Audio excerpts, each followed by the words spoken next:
140 शब्द प्रति minute Hindi dictation Tughlaq वंश से दिया जाएगा। जो आज का विषय है फिरोज शाह तुगलक। इसे जीके नोट्स की तरह सुन सकते हैं तथा डिक्टेशन की तरह 140 शब्द प्रति मिनट की स्पीड से लिख सकते हैं। 140 शब्द प्रति मिनट हिंदी डिक्टेशन स्टार्ट होगा 5 सेकंड बाद। स्टार्ट। फिरोज शाह तुगलक मोहम्मद तुगलक का चचेरा भाई और सिपह सलार रज्जब का पुत्र था। उसकी मां बीबी नैला राजपूत सरदार रनमल की पुत्री थी। मोहम्मद तुगलक की मृत्यु के बाद 20 मार्च 1351 को फिरोज तुगलक का राज्याभिषेक ठट्टा के नज़दीक हुआ। पुनः फिरोज का राज्याभिषेक दिल्ली में अगस्त 1351 में हुआ। सुल्तान बनने के बाद फिरोज शाह तुगलक ने अपनी कर्जे माफ कर दिया, जिसमें सौंदर्य ऋण भी शामिल था, जो मोहम्मद तुगलक के समय किसानों को दिया गया था। इसने उपज के हिसाब से लगान निश्चित किया, सरकारी पदों को पुनः वंशानुगत कर दिया। सुल्तान बनने के बाद फिरोज तुगलक ने दिल्ली सल्तनत से अलग हुए अपने प्रदेशों को पुनः जीतने के अभियान के अंतर्गत बंगाल एवं सिंध पर आक्रमण किया। बंगाल को जीतने के लिए सुल्तान ने 1353 ईस्वी में आक्रमण किया। उस समय शमसुद्दीन इलियास वहां का शासक था। उसने इकदला के किले में शरण ले रखी थी। सुल्तान फिरोज अंततः किले पर अधिकार करने में असफल होकर 1355 ईस्वी में वापस दिल्ली आ गया। पुनः बंगाल पर अधिकार करने के प्रयास के अंतर्गत 1359 ईस्वी में फिरोज तुगलक ने वहां के तत्कालीन शासक शमसुद्दीन के पुत्र सिकंदर शाह पर आक्रमण किया, किंतु असफल होकर एक बार फिर वापस आ गया। 1360 ईस्वी में सुल्तान फिरोज ने जाजनगर पर आक्रमण करके वहां के शासक भानुदेव तृतीय को परास्त कर पुरी के जगन्नाथ मंदिर को ध्वस्त किया। 1361 ईस्वी में फिरोज नगरकोट पर आक्रमण कर वहां के शासक को परास्त कर प्रसिद्ध ज्वालामुखी के मंदिर को पूर्णतः ध्वस्त कर दिया। 1362 ईस्वी में सुल्तान फिरोज ने सिंध पर आक्रमण किया। यहाँ के जाम बाबनियों से लड़ती हुई सुल्तान की सेना लगभग 6 महीने तक रन के रेगिस्तान में फंसी रही। कालांतर में जाम बाबनियों ने सुल्तान की अधीनता स्वीकार कर लिया और वार्षिक कर देने पर सहमत हो गए। इन साधारण विजयों के अतिरिक्त फिरोज के नाम कोई बड़ी सफलता नहीं जुड़ी है। उसने दक्षिण में स्वतंत्र हुए राज्य विजयनगर, बहमनी एवं मदुरा को पुनः जीतने का कोई प्रयास नहीं किया।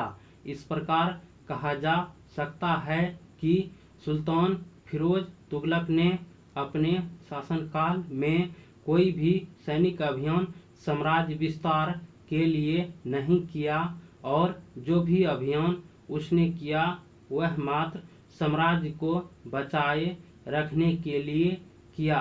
सुल्तान फिरोज तुगलक की सितंबर 1398 में मृत्यु हो गई। राजस्व व्यवस्था के अंतर्गत फिरोज ने अपने शासनकाल में 24 कष्टदायक करों को समाप्त कर केवल 4 कर खराज, खुम्स, जजिया एवं ज़कात को वसूलने का आदेश दिया। उलेमाओं के आदेश पर सुल्तान ने एक नया कर, सिंचाई कर भी लगाया, जो उपज का 1/10 भाग वसूला जाता था। संभवतः फिरोज तुगलक के शासनकाल में लगान उपज का 1/3 भाग होता था। सुल्तान ने सिंचाई की सुविधा के लिए 5 बड़ी नहरें यमुना नदी से हिसार तक बनवाया।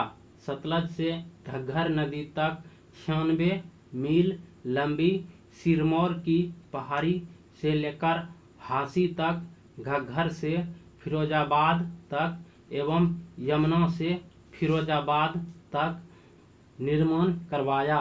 उसने फलों के लगभग 1200 बाग लगवाए।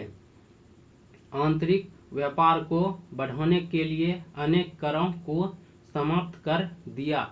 नगर एवं सार्वजनिक निर्माण कार्यों के अंतर्गत सुल्तान ने लगभग 300 नए नगरों की स्थापना की।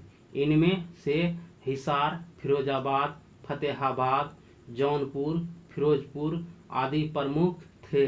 इन नगरों में यमुना नदी के किनारे बसाया गया फिरोजाबाद सुल्तान को सर्वाधिक प्रिय था। जौनपुर नगर की नींव फिरोज ने अपने चचेरे भाई फखरुद्दीन जौना की स्मृति में डाली थी। उसके शासनकाल में खिजराबाद एवं मेरठ से अशोक के 2 स्तंभलेखों को लाकर दिल्ली में स्थापित किया गया। अपने कल्याणकारी कार्यों के अंतर्गत फिरोज ने एक रोजगार का दफ्तर एवं मुस्लिम अनाथ स्त्रियों, विधवाओं एवं लड़कियों की सहायता हेतु एक नए दीवान-ए-खैरात नामक विभाग की स्थापना की थी। दारुल सफा नामक एक राजकीय अस्पताल का निर्माण करवाया, जिसमें गरीबों का मुफ्त इलाज होता था। फिरोज के शासनकाल में दासों की संख्या लगभग 1,80,000 पहुंच गई थी। इनकी देखभाल हेतु सुल्तान ने दीवान-ए-बंदगान की स्थापना की। कुछ दास प्रांतों में भेजे गए तथा शेष को केंद्र में रखा गया। दासों को नकद वेतन या भूखंड दिए गए। दासों को दस्तकारी का प्रशिक्षण भी दिया गया। सैन्य व्यवस्था के अंतर्गत फिरोज ने सैनिकों को पुनः जागीर के रूप में वेतन देना प्रारंभ कर दिया। उसने सैन्य पदों को वंशानुगत बना दिया। इससे सैनिकों की योग्यता की जांच पर असर पड़ा। खुम्स का 45% भाग फिर से सैनिकों को देने के आदेश दिए गए। कुछ समय बाद उसका भयानक परिणाम सामने आया। फिरोज तुगलक को कुछ इतिहासकार धर्मांध एवं असहिष्णु शासक मानते हैं। संभवतः दिल्ली सल्तनत का वह प्रथम सुल्तान था जिसने इस्लामी नियमों का कड़ाई से पालन करके उलेमा वर्ग को प्रशासनिक कार्यों में महत्व दिया। न्याय व्यवस्था पर पुनः धर्मगुरुओं का प्रभाव स्थापित हो गया। मुफ्ती कानूनों की व्याख्या करते थे। मुसलमान अपराधियों को मृत्युदंड देना बंद कर दिया गया। फिरोज कट्टर सुन्नी मुसलमान था। उसने हिंदुओं को जिम्मी, इस्लाम स्वीकार न करने वाले कहा और हिंदू ब्राह्मणों पर जजिया कर लगाया। डॉक्टर आरसी मजूमदार ने कहा है कि फिरोज इस युग का सबसे धर्मांध एवं इस क्षेत्र में सिकंदर लोदी एवं औरंगजेब का अग्रगामी था। दिल्ली सल्तनत में प्रथम बार फिरोज तुगलक ने ब्राह्मणों से भी जजिया लिया। शिक्षा प्रसार के क्षेत्र में सुल्तान ने अनेक मकतबों एवं मदरसों की स्थापना करवाई। उसने जियाउद्दीन बर्नी एवं शम्स-ए-सिराज आफिफ को अपना संरक्षण प्रदान किया। बर्नी ने फतवा-ए-जहांदारी एवं तारीख-ए-फिरोजशाही की रचना की। फिरोज ने अपनी आत्मकथा की रचना की, जबकि फिरोज शाही की रचना किसी अज्ञात विद्वान द्वारा की गई है।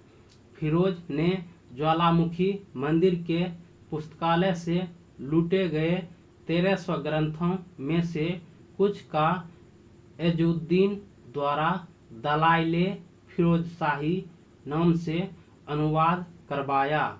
दलाइले फिरोजशाही आयुर्वेद में से संबंधित ग्रंथ था।